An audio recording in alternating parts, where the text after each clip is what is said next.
Hello guys, स्वागत है आप सभी का आपके अपने यूट्यूब चैनल क्रिएटिव स्टडी 2022 पर। तो कैसे हैं आप सब लोग? उम्मीद है आप सब अच्छे होंगे और अपनी पढ़ाई कर रहे होंगे। तो जैसा कि पिछले एपिसोड में हमने राजस्थान की प्राचीन सभ्यताएं जो हैं पूरी कर ली थी और वो एक ही पार्ट में हमने कंप्लीट कर ली थी। तो आज हम जो टॉपिक स्टार्ट करने वाले हैं वो है प्रशासनिक व्यवस्था, और ये 8वां टॉपिक है। इससे पहले हमने मेवाड़ का गोहिल वंश, ढूंढाड़ के कछवा वंश, कछवा राजवंश, मारवाड़ का राठौड़ वंश, गुर्जर प्रतिहार वंश, चौहान वंश, और 7वां जो हमारा लास्ट एपिसोड था वो था राजस्थान की प्राचीन सभ्यताएं। और आज हम स्टार्ट करने वाले हैं प्रशासनिक व्यवस्था।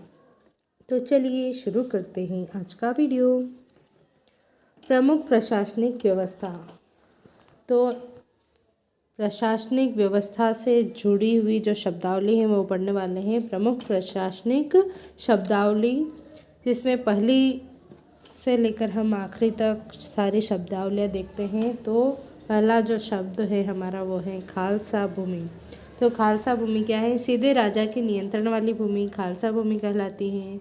जागीर भूमि, किसी व्यक्ति को उसकी सेना या उसकी सैनिक या असैनिक सेवा के बदले प्रदान की गई भूमि जागीर भूमि कहलाती है। कांकड़ क्या है? कांकड़ भूमि तो कंकड़ पत्थर वाली जमीन, जंगली जमीन या गांव की सीमावर्ती भूमि कांकड़ भूमि कहलाती है। डिमड़ू भूमि, कुएं के पास वाली भूमि डिमड़ू भूमि कहलाती है। गलत हांस भूमि, पानी से भरी हुई भूमि गलत हांस भूमि कहलाती है। पीवल भूमि यानी सिंचाई युक्त भूमि पीवल भूमि कहलाती है। गोरमो भूमि, गांव के पास वाली भूमि गोरमो भूमि कहलाती है। चरनोट या गोचर भूमि, चारागाह भूमि को चरनोट या गोचर भूमि कहते हैं। वास्तु भूमि यानी निवास योग्य भूमि वास्तु भूमि कहलाती है। देवदेयी भूमि यानी मंदिर को दान में दी गई भूमि देवदेयी भूमि कहलाती है। अग्रहार भूमि, विभिन्न शैक्षणिक एवं धार्मिक उद्देश्यों की पूर्ति के लिए दान में दी गई भूमि अग्रहार भूमि कहलाती है। ब्रह्मदेयी भूमि, ब्राह्मणों को दान में दी गई भूमि ब्रह्मदेयी भूमि कहलाती है। स्थल भूमि, यह ऊंची भूमि है।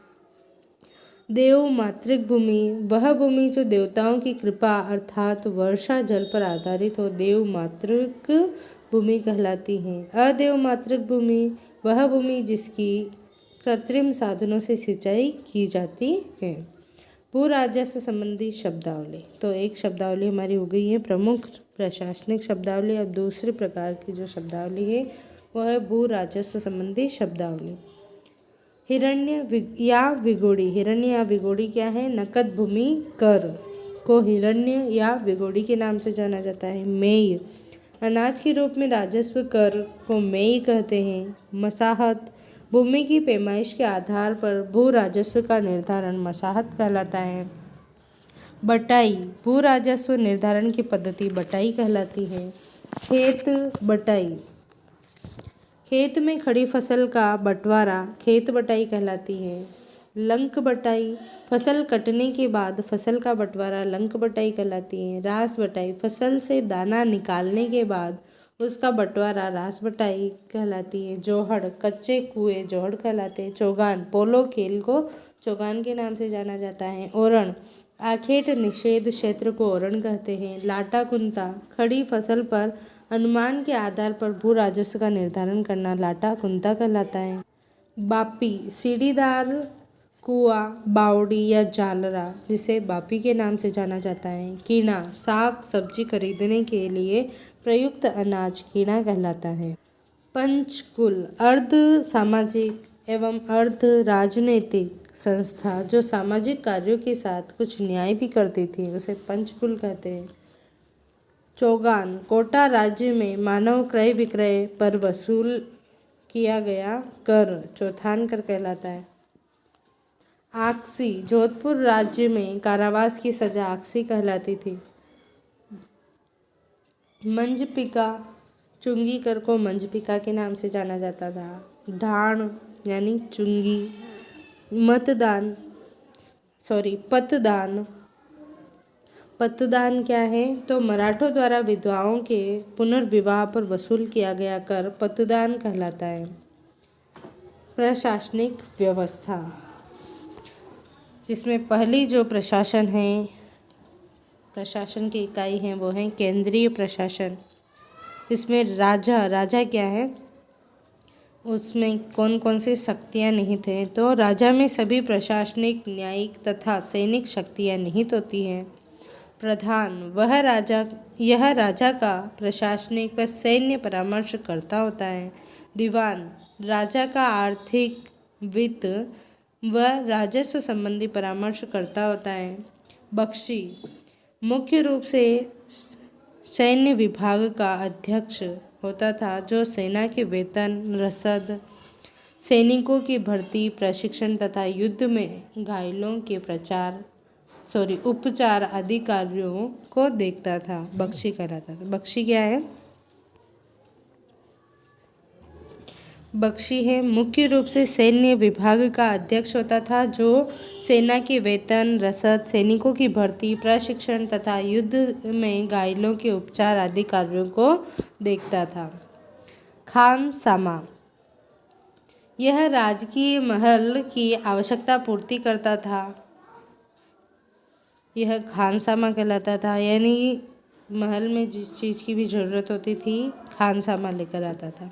कोतवाल इसका प्रमुख कार्य नगर में शांति व्यवस्था बनाए रखना था। सिकदार यह मुगल प्रशासन के कोतवाल के समान होता था। यह नगर प्रशासन को देखता था तथा सैन्य कर्मचारियों के खर्चों की जांच करता था। मीर मुंशी यह कूटनीतिक पत्र व्यवहार करने वाला अधिकारी होता था। रुक्का राजा द्वारा सामंतों से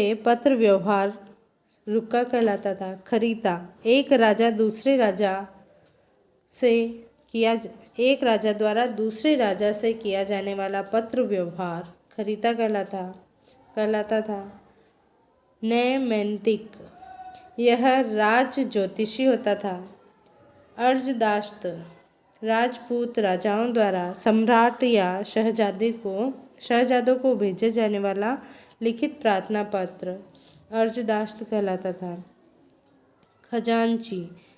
खजांची का कार्य राज्य में रुपए जमा करने तथा खर्च करने से संबंधित जानकारी रखना होता था। मेवाड़ में इसे कोषपति कहा जाता था। ड्योढ़ीदार इसका कार्य महल की सुरक्षा एवं निरीक्षण करना होता था। मुत्सदी इसका कार्य राजस्थान की रियासतों में प्रशासन का संचालन करना था। वाक्यानवीस सूचना भेजने के विभाग से संबंधित था। दरोगा डाक चौकी यानी डाक प्रबंध के लिए दरोगा डाक चौकी होती थी। परगना प्रशासन। आमिल इसका कार्य परगने में भू राजस्व की दरें लागू करना था तथा भू राजस्व वसूल करना था। हाकिम यह परगने में शासकीय तथा न्याय संबंधी कार्यों का सर्वोच्च अधिकारी होता था। फौजदार यह पुलिस तथा सेना का अध्यक्ष होता था। परगने की सीमा की सुरक्षा का दायित्व इसी पर होता था। पोतदार परगने की आय तथा व्यय का हिसाब रखना इसका प्रमुख कार्य था। अगला प्रशासन है ग्राम प्रशासन। गांव शासन की सबसे छोटी इकाई थी। इसे प्रशासनिक रूप में से मौजी कहा जाता था।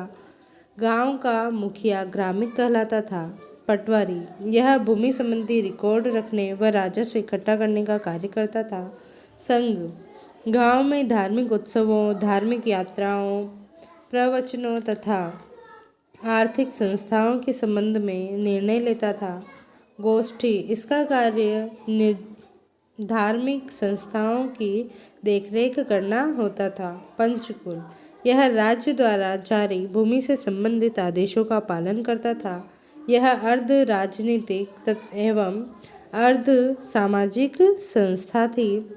पंचायत यह अपनी सीमा के भीतर भूमि संबंधी विवादों का फैसला करता था। जन्म मृत्यु की गणना करना और उसके आंकड़े रखता था। कनवारी, खेत के रक्षक कनवारी कहलाते थे। दफेदार, राज्य का लेखा जोखा रखने वाला दफेदार। तलवाटी, उपज तोलने वाला तलवाटी कहलाता था। सैनिक संगठन, सवार या बारगीर। बारगीर ऐसे घुड़सवार सैनिक होते थे जिन्हें घोड़े, अस्त्र शस्त्र आदि राज्य की ओर से दिए जाते थे। सिलेदार, ऐसे घुड़सवार सैनिक होते थे जिन्हें घोड़े, अस्त्र शस्त्र आदि की व्यवस्था स्वयं ही करनी होती थी। घोड़े की संख्या के आधार पर घुड़सवारों की निम्नलिखित श्रेणियां थी। पहला है एक अस्पा, जिस घुड़सवार के पास एक घोड़ा हो एक अस्पा। दो अस्पा, जिस घुड़सवार के पास दो घोड़े हो दो अस्पा कहलाता है। सिंह अस्पा, जिस घुड़सवार के पास तीन घोड़े हो सिंह अस्पा। नीम अस्पा, जब दो घुड़सवारों के पास एक घोड़ा हो नीम अस्पा। पील अस्पा, राजपूत काल में हाथियों की सेना के लिए एक अलग विभाग था जिसे पील अस्पा के नाम से जाना जाता था। जिनसी, भारी तोपें होती थी जिन्हें रामचंगी भी कहते थे। दस्ती, हल्की तोपें दस्ती कहलाती थी। गोलंदाज या तोपची, तोप चलाने वाला गोलंदाज या तोपची कहलाता था।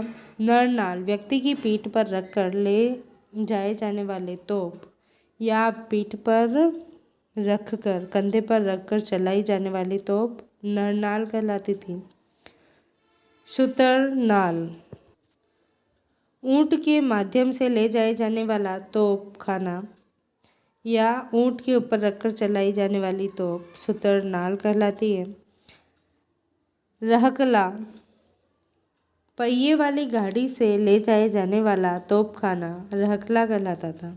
सामंतों का श्रेणीकरण, मेवाड़ में प्रथम श्रेणी के 16 ठिकाने, द्वितीय श्रेणी के 32 और तृतीय श्रेणी के 64 ठिकाने थे।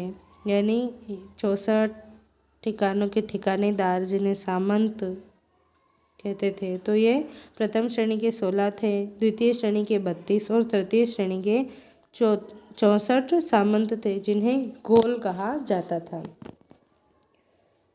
उमराव रावजी, मेवाड़ में प्रथम श्रेणी के सामंत को उमराव रावजी कहा जाता था। मारवाड़ में राजवी राज परिवार की 3 पीढ़ियां तक के संबंधी इन्हें रेख, हुक्मनामा तथा चाकरी से मुक्त रखा जाता था। सरदार, ऐसे सामंत जो राज परिवार से संबंधित थे। गनायत, बाहर से आए हुए सरदार जिनका वैवाहिक संबंध होता था।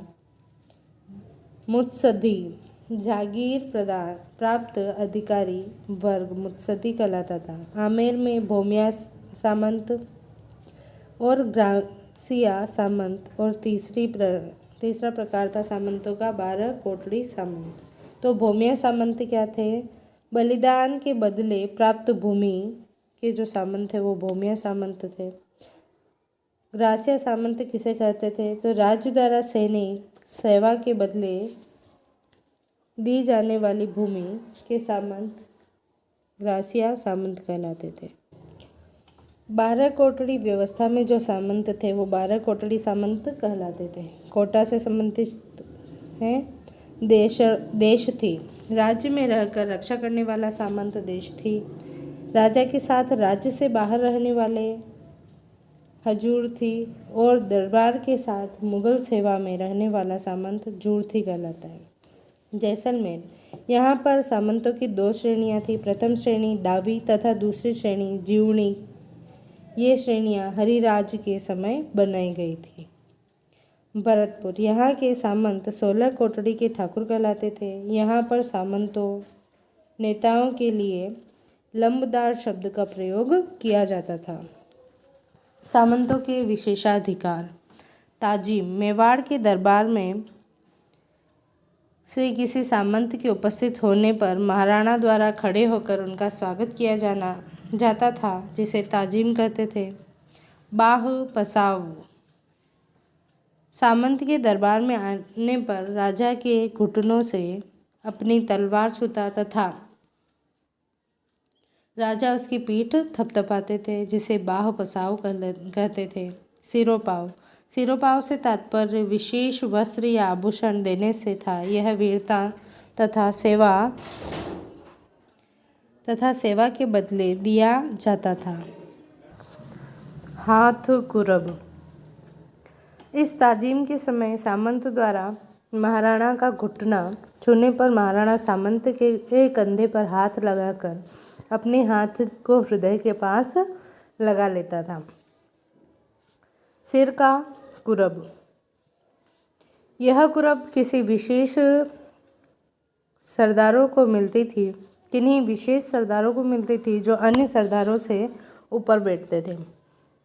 महाराणा के दाईं ओर उमराव बैठते थे, यानी प्रथम श्रेणी के ठिकानेदार बैठते थे, जिसे बड़ी ओल, तथा बाईं ओर राजकुमार बैठते थे, जिसे कुंवरों की ओल कहा जाता था। 19वीं सदी के राजपुताने में भूम और शासन श्रेणी की भूमि पर कर नहीं लगता था। प्राचीन राजस्थान की शासन व्यवस्था में अक्षपटलिक लेखाकरण विभाग से संबंधित था। मुगल काल में जिले को सरदार कहते थे। पांडुलिपियों के निर्माण का मुगल केंद्र किताब खाना कहलाता था। लाटा व लटाई भू राजस्व वसूली की एक प्रणाली है, जिसमें भुगतान फसल के रूप में होता है। पट्टे पर लिखा हुआ निर्धारित कर पट्टालेख कहलाता है। राजस्थान में दरोगा, चाकर, चेला और घोला घरेलू दास के लिए संबोधन में प्रयुक्त होने वाले शब्द थे। राजस्थान में उत्पादन क्षमता के आधार पर भूमि के प्रकार हकत बहत का अर्थ सिंचाई एवं कृषि के लिए उपयुक्त भूमि है। राजस्थान के राजवंशों के राजस्व प्रणाली के अंतर्गत किस प्रकार की भूमि को राजा की निजी संपत्ति माना जाता था? तो खालसा भूमि को। दिवाली और होली जैसे पर्वों पर वसूले जाने वाले कर को तिवारा कहते थे। इजारा राजस्व की ठेका प्रणाली के लिए प्रयुक्त शब्द हैं। प्राचीन राजस्थान में सैन्य व्यवस्था के तहत घुड़सवार सेना नायक रावत कहलाता था। 31,000 रुपया राजस्थान की कुचामन की टकसाल में बनता था। ब्रिटिश काल की पहली नगर पालिका माउंट आबू सिरोही में स्थापित हुई। मारवाड़ की वीरता, साहित्य और सेवा के लिए सिरोपाव देने की परंपरा रही है, जिसमें सर्वोच्च सिरोपाव हाथी सिरोपाव था। राजस्थान के प्रत्येक राज्य में महकमा बकाया होता था, जिसका कार्य अच्छी फसल के समय विशेष राजस्व को वसूलना था। अक्षपटलिक की जिम्मेदारी मुख्य लेखाधिकारी के रूप में कार्य करना और लेखाकरण करना और 8वीं से 12वीं सदी के समाज में इसका कार्य राज्य में आय और व्यय का ब्यौरा रखना था। मदद ए माश मध्यकालीन राजपूत शासन में विद्वानों एवं धार्मिक व्यक्तियों को दी जाने वाली सुविधा थी। जब्ती प्रणाली का संबंध राजा टोडरमल से था तथा यह भू लगान के निर्धारण की प्रणाली थी। 68 जयपुर राज्य का भूमि संबंधी रिकॉर्ड था। बिणजारों या बंजारों का वह बैलों का समूह जिसकी पीठ पर सामान रखकर विक्रय हेतु ले जाया जाता बालद कहलाता, जो कि सार्थवाह के नाम से भी जाना जाता था। मटक, बिछत और सराय राजस्थान में स्थानीय करों के नाम हैं। जागीर शब्द फारसी भाषा का शब्द है। भूमि बंदोबस्त की साध प्रथा का संबंध मेवाड़ राज्य से है। राजस्थान की प्राचीन रियासत के संबंध में कासा परोसा एक प्रकार की लागबाग है। ब्रिटिश काल में किले व महल के निर्माण या मरम्मत हेतु 2 रुपये प्रति गज से वसूले जाते थे, जिसे खरड़ा कहते थे। गाइस, इसी के साथ जो हमारा ये 8वां टॉपिक जो हमने आज स्टार्ट किया था वो आज ख़त्म हो गया है। इसका नाम है प्रशासनिक व्यवस्था। गाइस वीडियो पसंद आया हो तो वीडियो को लाइक करें, अपने दोस्तों के साथ शेयर करें ताकि उन्हें भी इन वीडियोस का लाभ मिल सके, और कमेंट करें। नए हो तो चैनल को सब्सक्राइब करें, बेल आइकन प्रेस करना बिल्कुल भी ना भूलें ताकि हमारे आने वाले वीडियोस का नोटिफिकेशन मिल सके आपको सबसे पहले। Thanks for watching, keep reading, keep learning and keep watching. Bye bye.